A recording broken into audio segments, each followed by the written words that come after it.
100V pump belt removal. What you will do to remove the pump drive belt is you'll grab a 3/4 inch wrench and you will go onto the nut here for the idler, and you'll rotate the idler arm to take the tension off of the belt. Once the tension is removed off the belt, then you will be able to remove it off of the crankshaft pulley.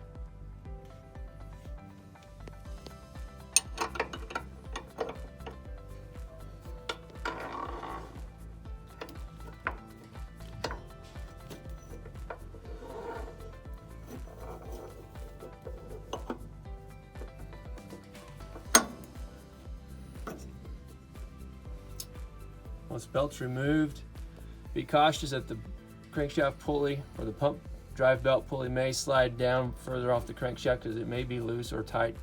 Just never know. But here again, the belt is loose from the pump drive belt pulley. Next then will be removal of the belt around the actual pump pulley and cooling fan.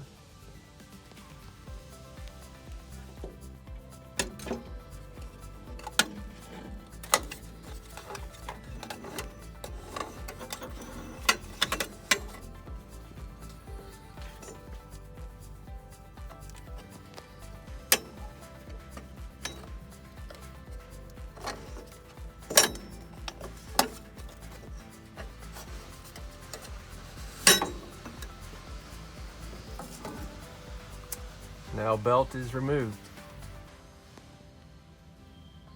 100V drive belt tensioner replacement. What you'll do is you'll put more tension onto the arm. This will allow the actual drive belt pulley to slide off the crank shaft of the engine. With the pulley removed from the crankshaft, this will allow you then to rotate the idler up against the crankshaft, which will kind of hold it in place, and at that same time then it's taking most of the tension off of the torsion spring. Not much tension there at all.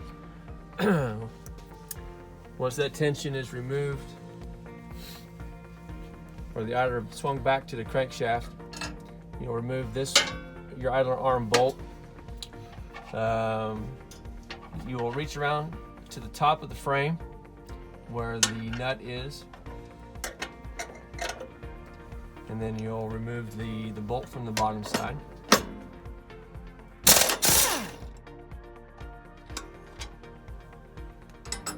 Nut removed, then the idler arm assembly will slide away from the frame.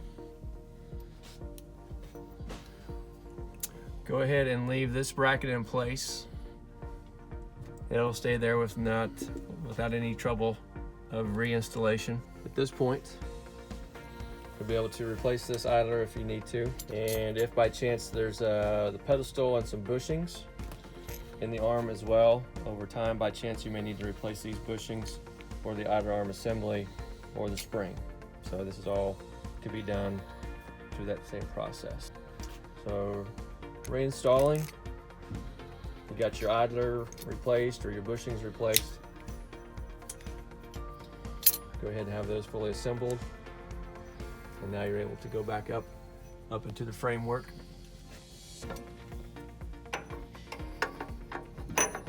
Making sure your stop is up against the bracket there for your spring.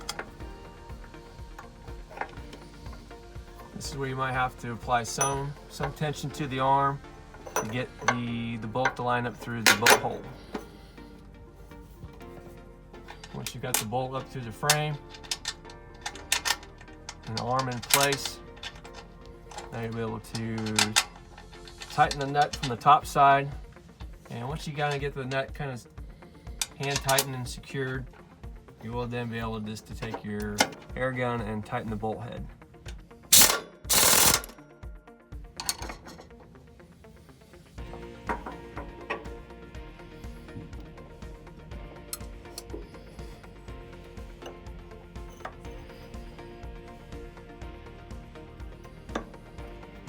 what works nice here is that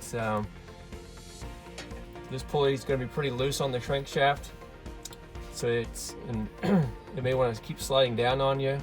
So you can actually use the tensioner to help hold it up in place while it frees up your hands to grab a belt to get the pump belt started before you get it around the drive pulley.